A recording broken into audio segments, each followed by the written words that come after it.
এই ভিডিওতে পশ্চিমবঙ্গ মধ্যশিক্ষা পর্ষদের সপ্তম শ্রেণীর ১৩ নম্বর অধ্যায়ের কোষে দেখি না ১৩ নম্বর অধ্যায়ের ১৬৯ পাতায় অন্তস্থকোণ বহিস্থকোণের যে এগুলো আছে, শব্দগুলো আছে, সেগুলোই ভালো করে বুঝিয়ে দেব। দেখো, তোমাদের এই অধ্যায়ের নাম দেওয়া আছে সমান্তরাল সরলরেখা এবং ছেদকের ধারণা। তাহলে প্রথমে আমরা বুঝবো সমান্তরাল সরলরেখা কি। ধরো, এইরকম স্কেল দিয়ে একটা সোজা দাগ দাও। আমি দাগটা হাতে এঁকেছি, তাই সোজা হয়নি ভালোভাবে, ঠিক আছে? তো এইরকম একটা সোজা দাগ দাও, আর একটা সোজা দাগ দাও যাতে দুটো দাগের মাঝের যে দূরত্ব, এখান থেকে এখানের যে দূরত্ব আর এখান থেকে এখানকার দূরত্ব দুটো কিন্তু সমান থাকে, কম বেশি জানে না হয়, অর্থাৎ এমনটা জানে না হয়ে যায়। এই যে একটা এঁকে দেখাচ্ছি, একটা এরকম আর একটা এরকম জানে না হয়। অর্থাৎ দেখো, এখান থেকে এখানকার দূরত্ব আর এখান থেকে এখানকার দূরত্ব কি এক আছে না কম বেশি আছে, এরকম কম বেশি জানে না হয়। যদি কম বেশি হয়ে যায় তবে সেটিকে সমান্তরাল বলা যাবে না, ঠিক আছে? তাহলে দুটো রেখা, এই যে দুটো রেখা যখন এমনভাবে অবস্থান করে যে ওদেরকে যতই বাড়ানো যাক, যতই বাড়াও এরা কোনোদিন পরস্পরের কাছেও আসবে না এবং পরস্পরের দূরেও যাবে না, পরস্পর থেকে দূরেও যাবে না এবং পরস্পরের কাছেও আসবে না। অর্থাৎ এরা সবসময় একই দূরত্ব বজায় রেখে চলবে। এই রকম রেখাকে বলা হয় সমান্তরাল সরলরেখা। তাহলে সমান্তরাল সরলরেখা আঁকতে গেলে কটা সরলরেখা লাগবে? দুটি সরলরেখা লাগবে। একটি সরলরেখা টানার পরে আরেকটি সরলরেখা এমনভাবে টানতে হবে যাতে দুটো সরলরেখার মধ্যে দূরত্ব সব জায়গায় একই সমান থাকে, ঠিক আছে? অর্থাৎ এখান থেকে এখানের দূরত্ব, এখান থেকে এখানের দূরত্ব, প্রত্যেকটা জায়গায় দূরত্বগুলো কিন্তু সমান থাকবে। তাহলে প্রথমে আমরা রেখাগুলোর নাম দিই। রেখার নামকরণ করতে গেলে এদের একটা বিন্দু দিয়ে দিতে হবে, নাহলে কিন্তু নামকরণ করা যাবে না। তাহলে এখানে নাম দিয়ে দাও, বিন্দু দিয়ে দিলাম আমি, ঠিক আছে? বিন্দুগুলোর এবার আমি পরপর নাম দিয়ে দেবো। একটা দাও এ, একটা বি, একটা সি, একটা ডি, একটা ই দাও, আর একটা এফ দাও। যে কোনো নাম দিলেই হবে। এবার দেখো, এই যে সমান্তরাল সরলরেখা দুটোকে অপর একটা রেখা ছেদ করে ফেলেছে। দেখো, ছেদ মানে এদের গায়ের ওপর দিয়ে চলে গেছে, এটাকে বলা হয় ছেদ করা। ছেদ করার ফলে কতগুলো কোণ তৈরি হয়ে গেছে। দেখো, কোণ দেখো, এখানে এখানে এখানে এখানে সব অনেকগুলো কোণ তৈরি হয়েছে। এখানে হয়েছে একটা, দুটো, তিনটে, চারটে, এই জায়গায় চারটে কোণ তৈরি হয়েছে, এই জায়গায় চারটে কোণ তৈরি হয়েছে। তোমরা যারা কোণ কি সেটাই জানো না, তাদেরকে আমি কোণ কি সেটা বুঝিয়ে দিচ্ছি। ধরো, আমি একটা এরকম রেখাংশ টানলাম, ঠিক আছে? তারপরে এই রেখাংশর সঙ্গে আর একটা রেখাংশকে যে কোনো দিক থেকে নিয়ে এসে যুক্ত করে দিলাম। এই দিক থেকে হতে পারে বা এই দিক থেকে হতে পারতো, ঠিক আছে? তো এই যে দেখো, এই রেখাংশের সঙ্গে এই রেখাংশ, এই যে এই রেখাংশের প্রান্তবিন্দুর সঙ্গে আর একটা রেখাংশের প্রান্তবিন্দু জুড়ে দিলাম। জোড়ার ফলে দেখো, এই জায়গাটা একটা কোণ তৈরি হয়েছে, একটা কোণা তৈরি হয়েছে। এই যে এই কোণাটাকে বলা হয় কোণ, ঠিক আছে? তাহলে এই কোণ কি শুধু দেখতে এরকম হবে? না, এরকম না, অনেক রকম হতে পারে। ধরো, এরকম একটা রেখাংশ আছে, এবার এই দিক থেকে আর একটা রেখাংশের প্রান্তবিন্দু এখানে জুড়ে দিলাম, তাহলে এখানেও দেখো একটা কোণা তৈরি হয়েছে, কোণা অর্থাৎ কোণ তৈরি হয়ে গেছে, ঠিক আছে? বা এরকম হতে পারে, এরকম একটা রেখাংশ আছে, উপর থেকে একটা রেখাংশ প্রান্তবিন্দু এসে এখানে যুক্ত হয়ে গেল, তাহলে এই জায়গাটায় কোণ তৈরি হয়ে গেল, ঠিক আছে? এগুলোকে বলা হয় কোণ। আশা করি বুঝলে। এবার দেখো, কোণগুলোর যদি একটা নামের কথা ভাবি, যে কোণগুলোর নাম কি হতে পারে? কোণের নাম দেওয়ার জন্য দেখো এখানে যে প্রথমে যে রেখাংশটা আছে এই জায়গাটায় ধরে নাও এই রেখাংশটার নাম এ আর এটার নাম বি দিলাম। তাহলে এই রেখাংশর এই যে প্রান্তবিন্দু, এই প্রান্তবিন্দুটার নাম এ আর এই প্রান্তবিন্দুটার নাম বি। এবার এখানকার রেখাংশটা এই যে এই রেখাংশটা, এই রেখাংশর এই প্রান্তবিন্দুর নাম আমি সি দিলাম। তাহলে এই প্রান্তবিন্দুটার নাম কি আর দেওয়ার প্রয়োজন আছে? দেখো তো, দুটো রেখার প্রান্তবিন্দু দুটো জুড়ে গিয়ে একটা প্রান্তবিন্দু হয়ে গেছে, অর্থাৎ এই যে এই জায়গাটায় একটা প্রান্তবিন্দু হয়েছে। তাহলে এই জায়গাটার নাম যেহেতু একবার এ লিখে দিয়েছি, তাই এটা আর এই প্রান্ত মানে এই রেখাংশের আর প্রান্তবিন্দু এই জায়গার নাম দেওয়ার প্রয়োজন নাই। তাহলে এই কোণটার নাম হলো সি এ বি। ঠিক আছে? তেমনি দেখো এই রেখাংশটার ধরে নাও আমি এ দিলাম, এই জায়গাটায় বি দিলাম। তাহলে এই প্রান্তবিন্দুটার নাম এ, এই প্রান্তবিন্দুটার নাম বি। তাহলে এই প্রান্তবিন্দুটার নাম কি হবে? সি হবে। এবার এখানে এই রেখাংশটার কটা প্রান্তবিন্দু? দুটো প্রান্তবিন্দু, এখানে একটা এখানে একটা। তো দেখো এই রেখাংশের প্রান্তবিন্দু আর এই রেখাংশের প্রান্তবিন্দু কিন্তু জুড়ে আলাদা আলাদা প্রান্তবিন্দু নেই, একটা প্রান্তবিন্দু হয়ে গেছে। তাই কোনটার নাম হয়ে গেল সি এ বি। একইভাবে এখানে ধরো এই রেখাংশটার নাম প্রান্তবিন্দুটার নাম পি, এই প্রান্তবিন্দুটার নাম কিউ দিলাম। এবার এই প্রান্তবিন্দুটার নাম আর, এইটা আলাদা রেখাংশ, এটা আলাদা রেখাংশ। তাহলে এই রেখাংশের দুটো প্রান্তবিন্দু পি কিউ। তাহলে এই রেখাংশের এখানে একটা প্রান্তবিন্দু, তাহলে আর একটা প্রান্তবিন্দু কোথায় আছে? এখানে আছে। কিন্তু এই প্রান্তবিন্দু দুটো কি হয়েছে? এই রেখার প্রান্তবিন্দু আর এই রেখার প্রান্তবিন্দু জুড়ে এখানে একটা প্রান্তবিন্দু হয়েছে, তাই একটা নাম দিয়েছি। তাহলে এই কোণটার নাম কি হয়েছে? P Q R. ঠিক আছে? আশা করি তোমরা বুঝেছো। এবার দেখো এই যে একটা সরলরেখা এবং আর একটা সরলরেখা, দুটো সরলরেখা কিন্তু সমান্তরাল, অর্থাৎ এদের মধ্যে যে দূরত্বটা আছে এই দূরত্বটা সব জায়গায় কিন্তু সমান আছে, স্কেল দিয়ে মেপে দেখতে হবে। ঠিক আছে? যদি সমান না হতো তাহলে সমান্তরাল বলা যেত না। তাহলে এই দুটো সমান্তরাল সরলরেখার কে অপর একটা সরলরেখা কী করেছে? ছেদ করেছে, অর্থাৎ এদের ওপর দিয়ে চলে গেছে। এর ফলে দেখো এই জায়গায় চারটে, এই জায়গায় চারটে, আটটা কোণ তৈরি হয়েছে। কীভাবে বুঝবো যে এখানে কোণ তৈরি হয়েছে? ভালো করে দেখো এই জায়গাটা, এই যে এটাকে আর রেখা না ভেবে এটুকুকে রেখাংশ ভাবো। এইটা একটা রেখাংশ, এইটা একটা রেখাংশ। ঠিক আছে? দেখো এই রেখাংশটার এইটা একটা প্রান্তবিন্দু, এই রেখাংশটার প্রান্তবিন্দু জুড়ে এই জায়গাটায় কোণ তৈরি হয়েছে, তো এই যে কোণটা।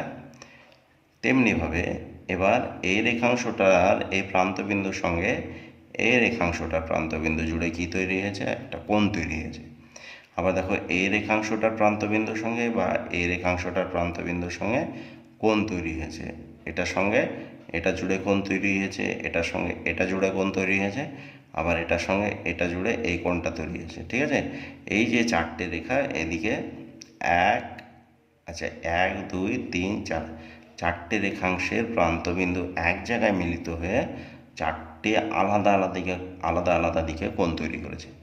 এখানেও একই রকমভাবে কোণ তৈরি হয়েছে। দেখো এটা একটা রেখাংশ, এটা একটা রেখাংশ, দুটো রেখাংশ হলো, এইদিকে একটা রেখাংশ, এইদিকে একটা রেখাংশ। তাহলে একটা দুটো তিনটে চারটে রেখাংশ কি করেছে? আলাদা আলাদা চারটে কোণ তৈরি করেছে। এবার দেখো আমরা আজকে যেটা বুঝবো সেটি হলো অন্তস্থ কোণ আর বহিস্থ কোণ। ঠিক আছে? আজকে আমরা যেটা শিখব সেটি হলো অন্তস্থ কোণ এবং বহিস্থ কোণ।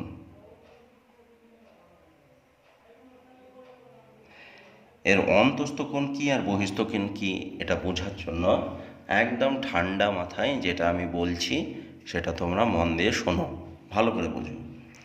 দেখো দুটো সমান্তরাল সরলরেখা, দেখো এই যে একটা সরলরেখা, এর সঙ্গে এই সরলরেখাটা সমান্তরাল, তাহলে কটা সমান্তরাল সরলরেখা হলো? দুটো।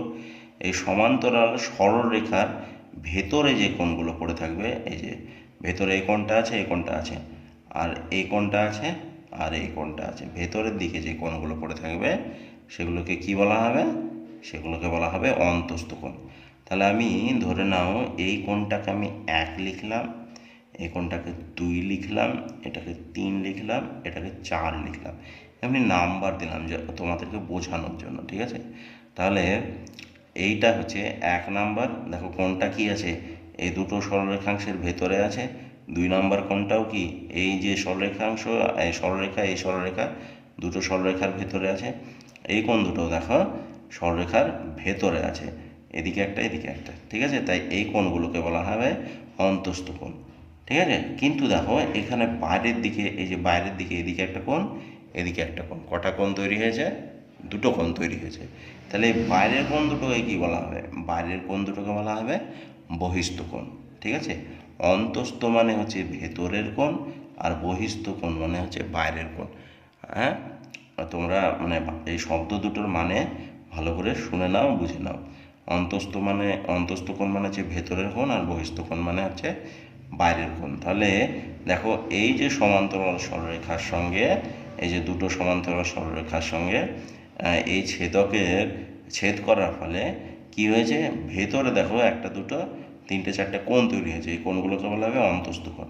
আবার বাইরের দিকে দেখো এই যে এই দিকে আর এই দিকে, এই যে সমান্তরাল সরলরেখার ভেতর পড়ছে কি, এই কোণ দুটো বাইরে পড়ছে, বাইরের সাইডে। এই দুটো পড়ছে ভেতরের সাইডে, এই দুটো ভেতরের সাইডে পড়ছে, আর এগুলো পড়ছে বাইরের সাইডে। বাইরের সাইডে যে কোণগুলো পড়ছে সেগুলোকে বলা হয় বহিস্থ কোণ, ঠিক আছে। তাহলে এখানে দুটো বহিস্থ কোণ, এখানে দুটো বহিস্থ কোণ, মোট কটি বহিস্থ কোণ হলো? 4টি বহিস্থ কোণ।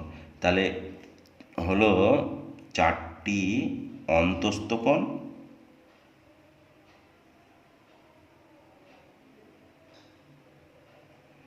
আর 4টি কি হলো? বহিস্থ কোণ, ঠিক আছে। 4টি অন্তস্থ কোণ আর 4টি বহিস্থ কোণ তৈরি হলো। এবার দেখো এই অন্তস্থ কোণের ভেতরে ভালো করে দেখো, এই অন্তস্থ কোণের ভেতরে এই যে এই ছেদকের একই দিকে, দেখো ছেদকের একই দিকে 2 আর 4 নম্বর কোণ অবস্থিত। এই কোণ দুটোকে বলা হবে ছেদকের একই পাশে অবস্থিত অন্তস্থ কোণ।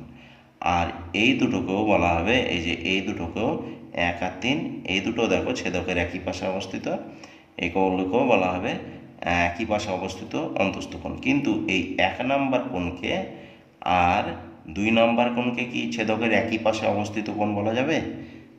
অন্তস্থ কোণ বলা যাবে না। এই দুটো অন্তস্থ কোণ ঠিকই, কিন্তু ছেদকের একই পাশে নেই। ছেদকের দেখো বিপরীত পাশে আছে, এটা যেদিকে আছে তার ঠিক উল্টো দিকে এই কোণটা আছে। তাই এটা ছেদকের একই পাশে অবস্থিত বিপরীত কোণ, এই অন্তস্থ কোণ নয়, এটা হলো ছেদকের বিপরীত পাশে অবস্থিত অন্তস্থ কোণ। তাহলে এই যে দুটো 2 নাম্বার কোণ আর 4 নাম্বার কোণটা কি হলো? ছেদকের একই পাশে অবস্থিত অন্তস্থ কোণ, আর এর ঠিক উল্টো দিকে 1 আর 3 নাম্বার কোণ আছে, তাই এই দুটোকে বলা হবে ছেদকের বিপরীত পাশে অবস্থিত অন্তস্থ কোণ। আবার যদি আমরা এই দিক থেকে দেখি, এই দিকে 1 আর 3 হচ্ছে ছেদকের একই পাশে অবস্থিত অন্তস্থ কোণ, আর এই দুটো যেহেতু এর উল্টো দিকে আছে, তাই এগুলোকে বলা হবে ছেদকের বিপরীত পাশে অবস্থিত অন্তস্থ কোণ, ঠিক আছে। একইভাবে দেখো এই যে বাইরে যে কোণ তৈরি হয়েছে, আমি এগুলো নাম্বার করেছিলাম 1 2 3 4। এবার ধরে নাও এটাকে আমি 5 লিখলাম, এটাকে 6, আর এটা 7, আর এটা 8 লিখলাম। দেখো 5 নাম্বার কোণ আর 6 নাম্বার কোণ কি রেখার বাইরে আছে, তাই এটা বহিস্থ কোণ। 7 নাম্বার কোণ আর 8 নাম্বার কোণ এটাও সরলরেখাংশের বাইরে আছে, তাই এটাও বহিস্থ কোণ। কিন্তু কেমন বহিস্থ কোণ? দেখো ছেদকের একই দিকে 6 এবং 8 নম্বর কোণটা অবস্থিত, তাই এই কোণ দুটি হলো ছেদকের একই দিকে অবস্থিত, একই পাশে অবস্থিত বহিস্থ কোণ। বাইরের দিকে আছে তাই বহিস্থ কোণ। কিন্তু এই যে 5 নাম্বার কোণ আর 7 নাম্বার কোণ দেখো এর উল্টো দিকে আছে, ছেদকের উল্টো দিকে আছে, এই যে ছেদক তার উল্টো দিকে আছে, তাই এগুলো হলো ছেদকের বিপরীত পাশে অবস্থিত বহিস্থ কোণ, ঠিক আছে। আবার যদি এই দিক থেকে বিচার করি, তাহলে 5 আর 7 নাম্বার কোণটা ছেদকের একই পাশে অবস্থিত বহিস্থ কোণ, কিন্তু 6 আর 8 নাম্বারের কোণটা এদের বিচারে, 5 আর 7-এর বিচারে এর উল্টো দিকের, অর্থাৎ বিপরীত দিকে অবস্থিত বহিস্থ কোণ। আশা করি তোমরা অন্তস্থ কোণ আর বহিস্থ কোণ নিয়ে আর বেশি ভাবনা চিন্তা করবে না, একদম সহজ করে তোমাদের সামনে আমি যতটা পারলাম তুলে ধরার চেষ্টা করলাম। তাহলে আর একবার তোমাদেরকে সংক্ষেপে বলে দিই, দুটো সরলরেখা, ঠিক আছে, দুটো সরলরেখা যদি নিজেদের মধ্যে দূরত্ব একই রেখে দীর্ঘদিন ধরে চলে বা বাড়িয়ে দেওয়া যায়, এদেরকে বাড়ানো যায়, যাতে এরা এমনভাবে মানে অবস্থান করে, এদের অবস্থানটা এমন হয় যে এরা কোনো দিন পরস্পরের কাছে আসবে না, কাছে ঘেঁষবে না, বা পরস্পর থেকে দূরে যাবে না, সমান দূরত্ব বজায় রাখবে, তখন সেটাকে বলা হবে সমান্তরাল সরলরেখা। ঠিক আছে, এরকম দুটো সমান্তরাল সরলরেখাকে যদি একটা কোনো ছেদক ভেদ করে দেয়, তাহলে মোট 8টা কোণ তৈরি হয়। সেই 8টা কোণের ভেতরে দেখো এই সমান্তরাল সরলরেখা ভেতরে আছে 4টি কোণ, এদেরকে বলা হবে অন্তস্থ কোণ। ঠিক আছে, আর এই অন্তস্থ কোণগুলোর ভিতরে 4টে অন্তস্থ কোণের ভিতরে দেখো ছেদকের একই পাশে অবস্থিত 2টি করে অন্তস্থ কোণ আছে। আর যদি এই দিকের কথা ভাবো, তাহলে ছেদকের একই পাশে অবস্থিত আছে 2 আর 4 নম্বর অন্তস্থ কোণ, আর বিপরীত পাশে আছে 1 ও 3 নম্বর অন্তস্থ কোণ। কিন্তু যদি আমরা এই দিক থেকে বিচার করি, তাহলে ছেদকের একই পাশে আছে 1 ও 3 নম্বর অন্তস্থ কোণ, আর বিপরীত পাশে আছে 2 ও 4 নম্বর অন্তস্থ কোণ। ঠিক আছে, এবার আমরা যদি বহিস্থ কোণের কথা ভাবি, দেখো এই যে সমান্তরাল সরলরেখার এর ভেতরের কোণগুলো হয়ে গেল, এর বাইরের দিকে কটা কোণ আছে দেখো, 1 2 3 4, 4টে কোণ আছে, যাকে আমি কি নাম দিয়েছি, 5 6 7 8। তো এই 5 6 7 8 কোণ দুটো কিন্তু দেখো 6 আর 8 নাম্বার কোণটা ছেদকের একই পাশে আছে, তাই এদেরকে বলা হবে ছেদকের একই পাশে অবস্থিত বহিস্থ কোণ। আর 5 আর 7 নম্বর কোণটা ছেদকের এদের বিচারে উল্টো দিকে আছে, তাই এদেরকে বলা হবে যে ছেদকের বিপরীত পাশে অবস্থিত বহিস্থ কোণ। কিন্তু যদি আমি এই দিক থেকে বলি 5 ও 7 নম্বরের দিক থেকে, তাহলে এই কোণ দুটোর বিপরীত পাশে অবস্থিত বহিস্থ কোণ হবে 6 আর 8। তাহলে কোণের নামকরণ ঠিক কীভাবে হবে, তাদের অবস্থানের সাপেক্ষে হবে, যার সাপেক্ষে ধরা হবে। দেখা গেলো 1 ও 3-এর সাপেক্ষে যখন ধরবো তখন এরা হবে বিপরীত পাশের অন্তস্থ কোণ, আর 2 আর 4-এর সাপেক্ষে যখন ধরবো তখন এরা হবে 1 ও 3-এর 2 ও 4-এর বিপরীত পাশের অন্তস্থ কোণ। আবার 6 আর 8-এর সাপেক্ষে যখন ধরবো তখন 5 আর 7 নাম্বার হবে বিপরীত পাশের অবস্থিত বহিস্থ কোণ। আবার যখন 5 আর 7-এর সাপেক্ষে হিসাব করব তখন 6 আর 8 নাম্বার কোণটা হবে বিপরীত পাশে অবস্থিত বহিস্থ কোণ। আশা করি তোমরা খুব সহজভাবে ব্যাপারটা বুঝলে। ঠিক আছে, এতক্ষণ পর্যন্ত আমার এই ভিডিও দেখার জন্য অসংখ্য ধন্যবাদ। আর তোমাদের কাছে আমার একটা অনুরোধ, চ্যানেলটিকে অবশ্যই সাবস্ক্রাইব করো, তারপর পাশে থাকা বেল নোটিফিকেশন অন করে রাখো, বন্ধুদের মধ্যে চ্যানেলটির কথা জানাও, বন্ধুদেরকে জানাও, তারাও যেন চ্যানেল থেকে উপকৃত হতে পারে। ভিডিওগুলো ভালো লাগলে অবশ্যই লাইক, কমেন্ট এবং শেয়ার করবে। এতক্ষণ পর্যন্ত এই ভিডিও দেখার জন্য অসংখ্য ধন্যবাদ। ভালো থেকো, সুস্থ থেকো।